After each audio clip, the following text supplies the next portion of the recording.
আজকে তো খুব খারাপ ফেসেছি। আরে তুই এত টেনশনে কেন? কারণ আমি একটা অনেক বড় ধর্ম সংকটে ফেসে গেছি। কোন ধর্ম সংকট? তোমাদের মনে আছে কালকে আমার একটা বিয়ে বাড়িতে যেতে হবে আর আমার এই শাড়িটা ইস্ত্রি করাতে হবে। আরে ম্যাম, আপনি একদম চিন্তা করবেন না। আমার যে মামা আছে না, উনি কাপড় খুব ভালো ইস্ত্রি করাতে পারেন। তাহলে তুমি ছুটির পর এটা ওনাকে দিয়ে ইস্ত্রি করিয়ে নিও। আচ্ছা আচ্ছা মামা, এটা আমার ম্যামের শাড়ি, এটা একটু ইস্ত্রি করিয়ে দাও না। আরে না না বেটা, আমি অনেক ব্যস্ত আছি, আমি করতে পারবো না। আর সে বাইরে চলে গেছে। তাহলে তুই অন্য কাউকে দিয়ে করিয়ে নে। অন্য কাউকে দিয়ে কিভাবে করবো? এই দেখ, তুই যদি ইস্ত্রি না করালি তাহলে তুই শাড়িটা পরালি কিভাবে? ওই দিন রাতে আমি ভাবলাম যে এই শাড়িটা আমি নিজেই প্রেস করে দিই, আর তখনই আমার হাত থেকে শাড়িটা পুড়ে গেল। আব্বে, তুই নিজেকে ইস্ত্রিওয়ালা ভাবিস নাকি যে তুই নিজে থেকে ইস্ত্রি করতে গেলি? ননসেন্স, চিৎকার করো না, এখন আমাকে সাহায্য করো। তুই মার্কেটে গিয়ে ম্যামের জন্য একদম একই রকম একটা শাড়ি কিনে এনে দে। আমি গতকাল মার্কেটে গিয়েছিলাম, এই একই রকম একটা শাড়ির দাম 10,000 টাকা চাইছিল।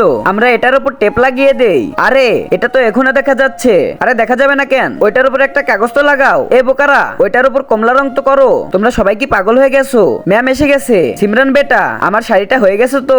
এর আগে যদি তুমি মেয়ে হও তাহলে লাইক সাবস্ক্রাইব করে কমেন্টে এ লেখো, আর যদি স্মার্ট ছেলে হও তাহলে লাইক সাবস্ক্রাইব করে কমেন্টে বি লেখো। আর যদি কিছু না করো তাহলে আমি ভেবে নেবো তুমি অন্য কিছু, তাই তাড়াতাড়ি লাইক সাবস্ক্রাইব করে দাও।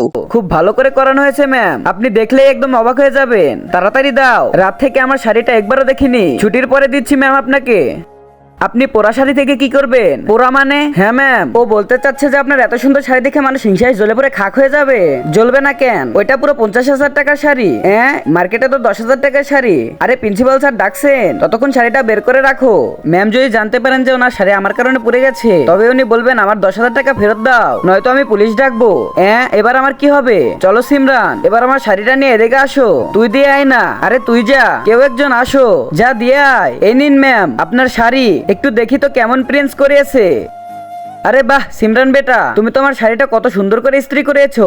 ম্যামের শাড়িটা কিভাবে ঠিক হয়েছে? পার্ট 2 এর জন্য কমেন্ট করুন।